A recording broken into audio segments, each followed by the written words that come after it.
Hello. জি ভাই, আমরা join হয়েছি ভাই। আমরা নাই এখানে ভাইয়া। এই শিয়াবের ফোন এখানে, পাগল জয়েন করতেছে না তারা। বাকতি হতে হবে। আচ্ছা, আর কেউ জয়েন করবে নাকি শুরু করে দিব? না ভাই, ভাই আমরা সবাই আছি। আচ্ছা ঠিক আছে ওকে। আসলে অনেকবার ইন্টারাপ্ট হইলো, তোদের মনোযোগ অনেকবার ভেঙে গেছে, আমি সরি। তো কইছিলাম ভাই ওই যে বিরোধী দলীয় রিবিল্ড করবে হ্যাঁ, এটা। মনে পড়ছে আমার মনে পড়ছে। হ্যাঁ, তো বিতর্কের খেলাটা কিভাবে চলবে আমি তোদের বুঝাইলাম, সেটা যে আসলে কখনোই আমি রিপিট করবো না বক্তব্য, রেদার আমি নতুন কিছু অ্যাড করার চেষ্টা করবো। এইবার মজার ব্যাপার হচ্ছে নতুন কিছু অ্যাড করবো, এই কথাটা আনার জন্যই এতগুলা কথা বললাম। তোরা কি পয়েন্ট অফ ইনফরমেশন, অর্ডার এবং প্রিভিলেজ সম্পর্কে কিছু জানছিস এখনো? হ্যাঁ ভাই বলছি। আচ্ছা, তাইলে আমারে কেউ একজন বল যে পয়েন্ট অফ অর্ডার জিনিসটা কি? ভাই পয়েন্ট অফ অর্ডার হইতেছে, কারণ প্রধানমন্ত্রী যদি কোনো একটা আর্গুমেন্ট না তুলে, কিন্তু পরবর্তীতে মন্ত্রী যদি এই পয়েন্টটা তুলে, তাহলে মানে বিরোধী দল থেকে একটা পয়েন্ট অফ অর্ডার দিতে পারে। এক্স্যাক্টলি, এটা হচ্ছে মেজর পয়েন্ট অফ অর্ডার। সবচেয়ে গুরুত্বপূর্ণ পয়েন্ট অফ অর্ডার হচ্ছে এটা, যে আমার প্রধানমন্ত্রী যে কৌশল, যে কেস প্রোভাইড করে গেছে, সেই কেসের কোথাও এই আর্গুমেন্টটা ছিল না। ফরসে ওই যে মনে কর দেশপ্রেমের যে ব্যাপারটা বললাম এই 30 বছরের ক্ষেত্রে, হ্যাঁ এই জিনিসটা আমার প্রধানমন্ত্রী বলেই নাই দেশপ্রেমের কথাটা, অন্য 3-4টা আর্গুমেন্ট দিয়ে সে প্রুফ করে গেছে। হ্যাঁ, আসলে এত ইন্টারাপ্ট হইলে ঠিক আছে, কথা বলি শোন। তো যদি এরকম হয় যে ওই আর্গুমেন্টটা সে বলেই নাই, অন্য 3-4টা আর্গুমেন্ট দিয়ে সে হচ্ছে প্রমাণ করে গেছে, এখন আমি করলাম কি, আমি সেকেন্ড স্পিকার বা থার্ড স্পিকারে এসে এই নতুন যুক্তিটাও দিলাম। এটা কিন্তু সঠিক একটা যুক্তি, কিন্তু আমি আগে আমার কেসে ছিলই না, প্রধানমন্ত্রী থেকে ছিলই না, আমি এসে নতুন করে বললাম যে দেশপ্রেম থাকলে এই হবে সেই হবে, মানে সরি দেশপ্রেম আছে সেহেতু করবো আমরা। যখন এটার আর্গুমেন্ট হিসেবে বলবো তখন কি হবে, তখন এটা পয়েন্ট অফ অর্ডার হয়ে যাবে। ওই দল থেকে যদি বলে যে পয়েন্ট অফ অর্ডার, এবং পয়েন্ট অফ অর্ডার দ্বারা যদি উত্থাপন করে, আমি যদি আমার ডিফেন্স করার টাইম দিবে, আমি যদি ডিফেন্স ঠিকভাবে না করতে পারি, তাহলে সেটা পয়েন্ট অফ অর্ডার আকারে গৃহীত হয়ে যাবে, এবং এটা আমার জন্য ডিসক্রেডিট, আমার পয়েন্ট কমে যাবে। হ্যাঁ, আবার দেখা গেল আমি একটা ইনফরমেশন আকারে আনছি, এটা মানে আমি কোনো কোর আর্গুমেন্ট হিসেবে আনি নাই, একটা ইনফরমেশন আকারে আনছি। এখন এটা আমার মাথায় উদাহরণটা আসতেছে না, আমি দিতে পারতেছি না, বিতর্ক করলে তোরা বুঝে যাবি নিজে নিজেই। ইনফরমেশন আকারে আসলে তখন কিন্তু অর্ডার তোলা যাবে না। হ্যাঁ, যে একটা সিঙ্গেল ইনফরমেশন হিসেবে আসছে সেটা বিতর্কের এরকম ইম্প্যাক্ট ফেলবে না। যদি আর্গুমেন্ট আসে, নতুন আর্গুমেন্ট, তাইলে এটা অর্ডার হবে। আরো কয়েকটা কারণে অর্ডার হয়, যেমন যদি সেলফ ক্ল্যাশিং কথাবার্তা আসে, যেমন প্রধানমন্ত্রী একটা কথা বলছে, তুই এসে এমন একটা কথা বললি, আর্গুমেন্ট না, একটা আর্গুমেন্ট অন্য একটা মানে তোদেরই একটা আর্গুমেন্ট প্রতিষ্ঠা করতে যাই এমন একটা কথা বললি যেটা প্রধানমন্ত্রীর কোন একটা কথার সাথে ক্ল্যাশিং, মানে পুরাই বিপরীত একটা কথা। ওই বলছে যে সূর্য পশ্চিম দিকে উঠে, তুই এসে বলতেছিস সূর্য পূর্ব দিকে উঠে, ক্ল্যাশিং হয়ে গেল না? তো এখানেও পয়েন্ট অফ অর্ডার তুলতে পারবে। তো সেলফ ক্ল্যাশিং কথাবার্তা বলা যাবে না, তোর নতুন আর্গুমেন্ট আনা যাবে না, এই দুইটা মাথায় রাখবি সবসময়। এটা হচ্ছে পয়েন্ট অফ অর্ডার। আর প্রিভিলেজ হচ্ছে যে তোর কথা যদি মিসকোট করে বিরোধী দল, যে অমুক তমুক বলছে, এবং সেটা বলে যদি বিতর্ককে সে ডাইমেনশন ঘুরাই দেওয়ার চেষ্টা করে, তখন তুই প্রিভিলেজ তুই বলতে পারবি যে আমি এটা বলিনি, আমি এইটা বলছি। এখন প্রিভিলেজ কিন্তু হুটহাট তোলা যাবে না, মানে সে একটা মনে কর তোর নামে একটা মিথ্যা ইনফরমেশনই বললো যে তুই এটা বলছিস, কিন্তু সেটা বিতর্কে কোনো ইম্প্যাক্ট ফেলতেছে না, হ্যাঁ, তাইলে তুই আসলে এই প্রিভিলেজ তোলার দরকার নেই। যদি এমন হয় যে একদম ওর একটা আর্গুমেন্ট, ওর একটা কথা এমন ভাবে ঘুরাইতেছে যাতে বিতর্কে ঘুরে যাচ্ছে, সেক্ষেত্রে তুই প্রিভিলেজ তুলতে পারিস। আর পয়েন্ট অফ ইনফরমেশন কি, নির্দিষ্ট পয়েন্টে একটা প্রশ্ন করা। এখন আগে মানে প্রথম দিকে দেখা যাইতো কি, বিতর্কের সে তো পার্লামেন্টের বিতর্ক যখন নতুন নতুন শুরু হয় বাংলাদেশে, তখন দেখা যাইতো সবাই পয়েন্ট অফ ইনফরমেশন তুলে কিভাবে, যে আপনি এটা তথ্যসূত্র বলেন, এটা আপনি কোথায় পেলেন। হ্যাঁ, এই টাইপ পিওআই, এই টাইপ পয়েন্ট অফ ইনফরমেশন ভুলেও তোলা যাবে না। পয়েন্ট অফ ইনফরমেশন তুলতে হবে শুধুমাত্র মানে রিলেভেন্ট কোয়েশ্চেন, মানে সে যে পয়েন্টে কথাটা বলতেছে, যে আর্গুমেন্টে কথাটা বলতেছে, ওই আর্গুমেন্টটা নস্যাৎ করার জন্য যদি তোর মাথায় কোনো প্রশ্ন এসে থাকে যে যে আপনি তো এইটা বললেন, এইটা করলে তো ওইটা হবে, তাইলে কি এইটা প্রতিষ্ঠা হবে, এইরকম টাইপ কোয়েশ্চেন। হ্যাঁ, একদম রিলেভেন্ট টু দা পয়েন্টে, এরকম হলে পিওআই তোলা যায়। পিওআই কেমনে তুলে এগুলা তো মনে হয় উজ্জ্বল বুঝাইছি, এগুলো নিয়ে আমি কথা বলে টাইম লস করলাম না। তো এই হচ্ছে পিওআই, পিও আর হচ্ছে পিও ভি, পিও পি, সরি, হ্যাঁ গেল, এগুলা গেল। আর হচ্ছে কি বুঝাইতে হবে, রিবাটালটা একটু বোঝানো দরকার ছিল, কিন্তু ভাই পিওপিটা আরেকবার বলেন। আচ্ছা, পিওপি হচ্ছে পয়েন্ট অফ পার্সোনাল প্রিভিলেজ। মানে আমি ফরসে একটা কথা বললাম যে মাননীয় স্পিকার, তাজউদ্দিন আহমেদ হচ্ছে অত গুরুত্বপূর্ণ নেতা ছিলেন না, তিনি ছিলেন থার্ড ইন চিফ ছিলেন। সেকেন্ড ইন চিফ আমরা মনে করি সৈয়দ নজরুল ইসলাম ছিলেন, কারণ তিনি ছিলেন হচ্ছে রাষ্ট্রপতি, উপরাষ্ট্রপতি। এখন বিরোধী দল এসে বললো যে মাননীয় স্পিকার,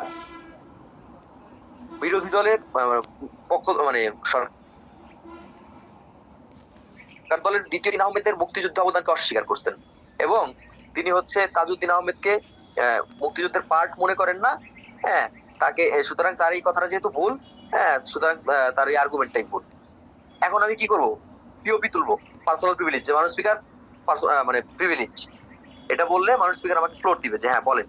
তারপর আমি কি বলবো যে মানুষ স্পিকার দেখেন, আমি তাজউদ্দিন আহমেদের মুক্তিযুদ্ধের অবদান অস্বীকার করিনি, আমি বরং বলছি যে অবদানের ভিত্তিতে তাজউদ্দিনের অবস্থান 3 নম্বরে, 2 নম্বরে Syed Nazrul Islam, second in chief হচ্ছে সৈয়দ নজরুল ইসলাম।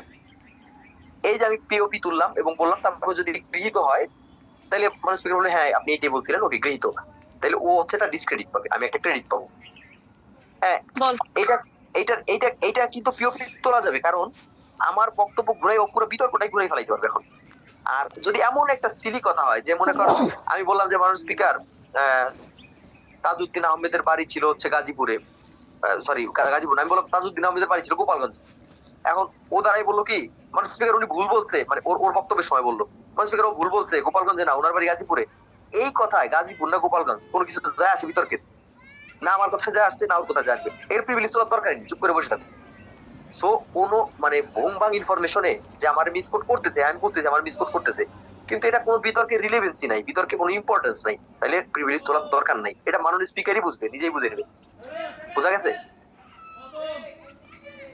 পিওপি বোঝা গেছে? জি ভাই। আচ্ছা, না বোঝা গেলে বলতে পারেন, আবারও বলবো, সমস্যা নেই। জি ভাইতে কনফিডেন্স পাইলাম না কি। আচ্ছা ঠিক আছে, বুঝলে ভালো। হ্যালো, হ্যাঁ, রিবাটাল নিয়ে কথা বলতেছিলাম। এখন রিবাটালের আগে, রিবাটালটা আজকে আমি বুঝাইতে পারবো কিনা আমি জানি না, আমি একটু অন্য একটা জিনিস বুঝাই, একটু গুরুত্বপূর্ণ একটা জিনিস, সেটা হচ্ছে কেস কম্পারিজন।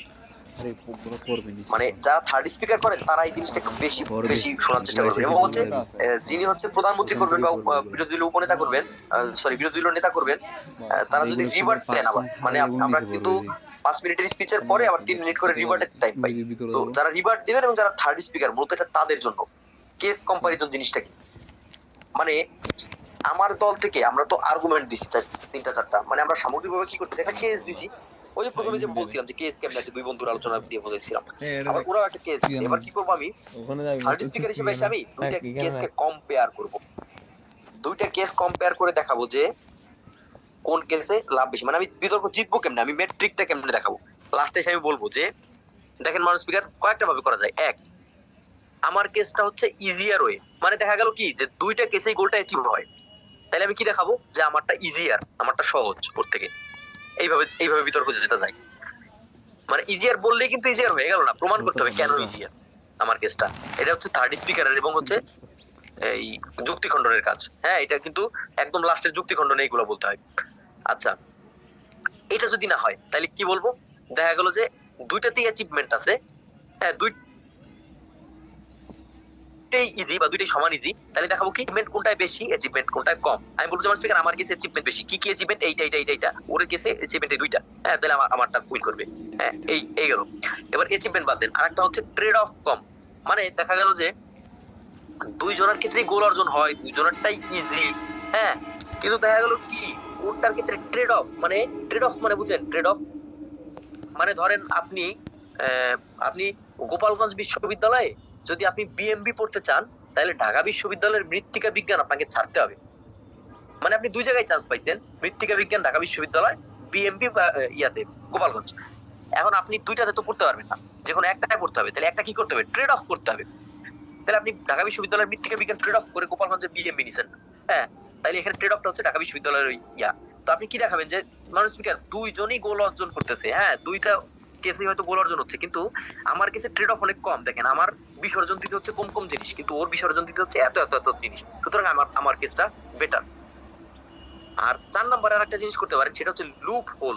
মানে প্রত্যেকটা কেসেই না লুপ হোল থাকে। যেমন ধরেন লুপ হোল জিনিসটা তখনই আসবে যখন মডেল বিতর্ক হবে, যখন আমি এটা মডেল করবে টাইপ বিতর্ক বলছিলাম না প্রথমে, যে একটা আইন পাস করবেন, সেই আইনটা করলে কি কি লাভ হবে কি কি লস হবে। তো প্রত্যেকটা আইন যখন আপনি পাস করবেন কিছু ফাঁক ফোকর থাকে, তো এই আইনের ফাঁক ফোকর গুলো যদি দেখাইতে পারেন যে ওর আইনে লুপ হোল এইগুলো এগুলো এগুলা, মানে ওর কেসে আমার কেসে এই লুপ হোল গুলো নাই, সুতরাং আমি জিতবো, হ্যাঁ মানে আমার কেসটা বেটার, এইভাবে করতে পারেন। তাইলে আমি কি বললাম এতক্ষণ ধরে, যে কেস কম্পারিজন কেমনে করতে হয়, 4টা ভাবে কেস কম্পারিজন করা যায়। মানে একটা কেসকে আমি যে উইন করাবো 4টা ভাবে করানো যায়, যে কোনটা ইজিয়ার ওয়ে, কোনটায় অ্যাচিভমেন্ট বেশি, কোনটায় ট্রেড অফ কম, কোনটায় লুপ হোল কম।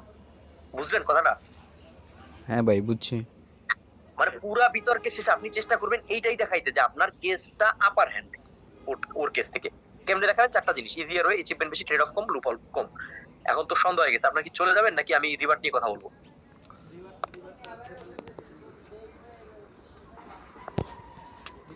হ্যালো রিভার্ট, ভাই রাতে সেশন দিলে ভালো। রিভার্টটা আর সম্ভব না, আজকে আর সম্ভব না, আমার পক্ষে আজকে আর সম্ভব না।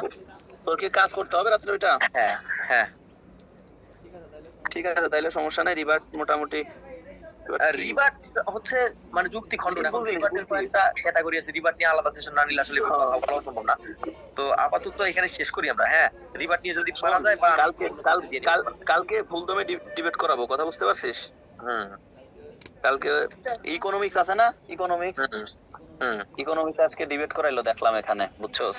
হুম ঠিক আছে, আপনারা ডিবেট করেন, 2টা টিম যাবেন, হ্যাঁ 2টা টিমই ভালো করবেন, অনেক বেশি 2টা টিম যাবে, ঠিক আছে? কালকে টিম ম্যাচ আপ করবো একদম। কালকে ক্লাস কখন? তাহলে আমি আমি আমি কালকে ওদের ক্লাস নাই, ভালো হইছে। উজ্জ্বল, হ্যাঁ হ্যাঁ রিফাত, ওদের কাল ক্লাস নাই। হ্যাঁ সবাইকে শুভকামনা, টাটা, হ্যাঁ দেখা হবে ইনশাআল্লাহ। আচ্ছা রাত্রে কথা হবে তোর সাথে আমার, হ্যাঁ বিস্তারিত কথা হবে। ওকে ওকে, আল্লাহ হাফেজ। ওকে ওকে ওকে।